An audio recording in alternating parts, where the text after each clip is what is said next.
I don't think we can say much more than that.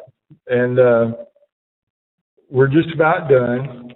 Just thanks again, Warren, and all the speakers, everybody here. I wanted to say a quick thanks to 3 folks that were in that video that you saw from OSHA. Nancy Hodder from the Denver office, David Bates from the Oklahoma office, and David's very active there. We invited him to come here today, and he wanted to stay with the MSETS group. So, Dave, I hope you guys are having a great meeting. Eric Roberts up in North Dakota, and all of them did a great job. And I also want to recognize Greg Baxter, John Hermanson, and again, Dr. Michaels for coming today. We've got a little bit more to go. We're running a little bit behind. Just stick with us for about another 10 minutes. But let's give all of them a big hand.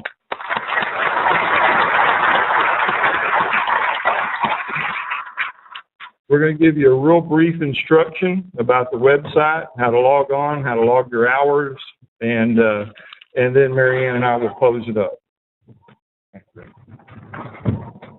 Well, good morning and good afternoon as well.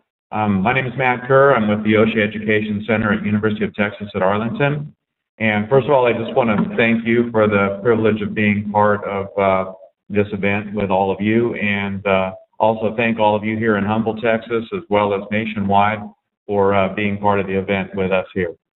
I don't have much time with you, so I'm going to go right through and get to the tools that we have for you to not only do the how, but also do the follow-up as far as capturing results and so on. So I think we have, can I point at some of you and say, or do I do it here? I can do it myself? Wow, awesome.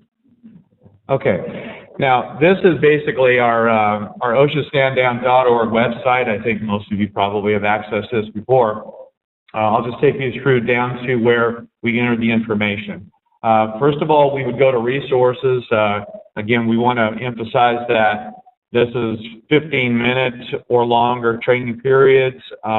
We want to capture some of the things that we think are the most significant kinds of hazards and reasons for our incidents in our industry. By going to the resources page, can we click that, or I will? There we go. We will actually see some training resources here. So we have videos that we will be able to download and incorporate into our training events. We also have other training materials, PowerPoints, pictures, what's wrong with this picture, case studies, very important as well. In this particular case, we've actually arrowed down to some of the training materials regarding number 5 there, struck or crushed by drill pipe, I'm sorry. If we go to the next one, we actually see case studies that we can select from. There are actually several case studies in this particular segment of our training resources. And it will take you through an actual case study and provide photographs as well, such as these, that go with the case studies. One very important thing that we want to do as trainers out there in our industry is to make sure that we address all kinds of adult learners. We have people who are very much auditory learners. Some of them are visual learners. Some of them are the kinesthetic learners, which we'll have a lot of those in our oil and gas industry, a lot of hands-on kind of training. We want to address all of those kinds of learners in all of our training events that we put on. So we want to make sure we use a variety of resources. So videos are available, PowerPoints are available, case studies such as this with photographs are available. But then also out there doing your toolbox or lunchbox kinds of talks, any other kind of a training event, incorporate the hands-on as often as possible as well. So if you're talking about PPE such as fall protection or your hard hats or safety glasses, gloves, and so on, make sure you have the actual resources, the tools to actually include in it, because we have people who learn that way best, and if they can get their hands on that fall protection, full body harness, then all the better. Now, when we actually do the training, we want to capture those results because we want to draw that line between the training event and the actual reduction in the injuries and fatalities. And if we're here for no other reason here in Texas or across the nation, We're here simply to save lives. I've said that many, many times in the classes that I've taught, a variety of different kinds of classes, be it confined space or fall protection or general standards of the industry, is why are we here? And invariably, I will get those responses back that basically boil down to very simple: save lives. And that's why we're here today, and that's why we're going through all of this in the future. So when we do that, when we go out and train, we want to make sure that we capture that kind of information to make it better and to incorporate continuous improvements in everything that we do.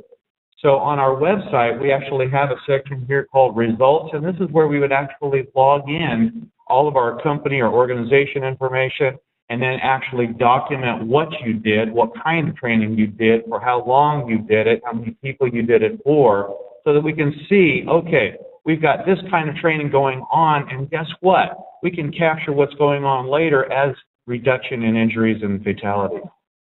So if we go to this particular portion of our results page, you can see it here. It's very simple. You can actually enter this information online, or you can download the actual form and fill it out by hand or in electronic copy and then send it in.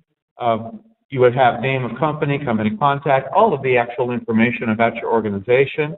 And down toward the bottom is where we get into the meat of the matter. So we have number of job sites inspected, number of subcontractors included in this report, number of hazards identified and corrected, approximately how many man-hours were spent in the training, number of workers trained. It actually goes farther down, so I'll go to our next slide. And down here at the bottom, again, under number of workers trained, approximately how many hours were spent on inspections. How did you find out about the safety stand down? And it's partially filled in down that you can see some examples. And if you found out through a STEPS network, which one? So it's basically logging or capturing all of the data that would go along with any kind of a training event that you perform. And more down here. How can we improve future initiatives like this and other significant accomplishments during the stand down? And one thing I do want to say about the training resources, we have, of course, everything here on the website as far as videos and the case studies and so on. But don't forget, any kind of training event, you can log into this system.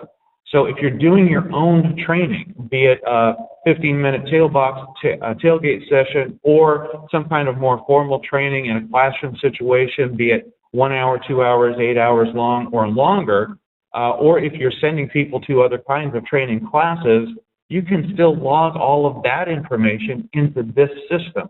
We want to capture any training that is going on, not simply what is focused on the stand down, but also all other safety training that you do.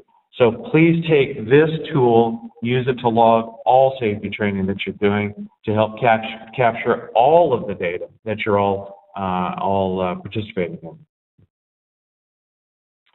Then I'm asked oftentimes, what actually does everyone see? Once you log in the data, do they see our name? Do they see our organization? And do they see our address and phone numbers?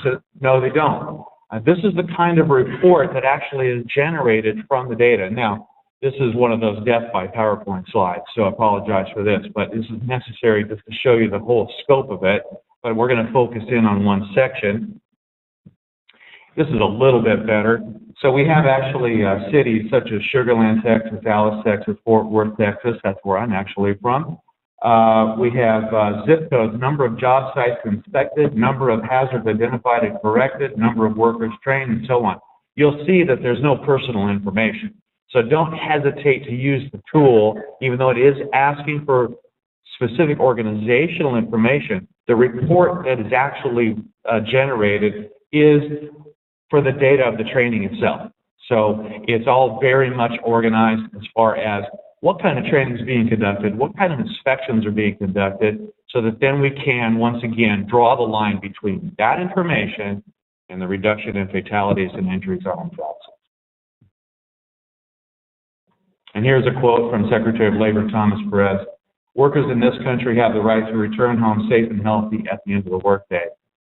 And I'm sure that Secretary Perez would admit that this isn't the first time that that sentiment has been expressed. For those of us who have been in the safety industry for years and years, we've heard that many, many times. we should still hear it going forward many, many times, because that sentiment will never go stale. Now, one of the things that we're doing here is, of course, organizing for the stand down.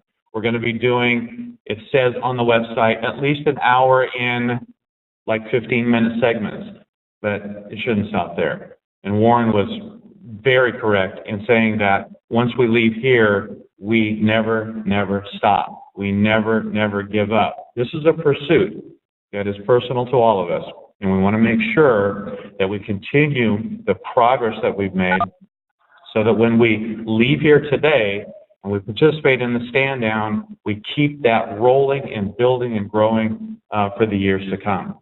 Okay, so holiday season coming up. Let's all have safe holidays. And a new year is coming up. Let's have a safer 2014. Thank you.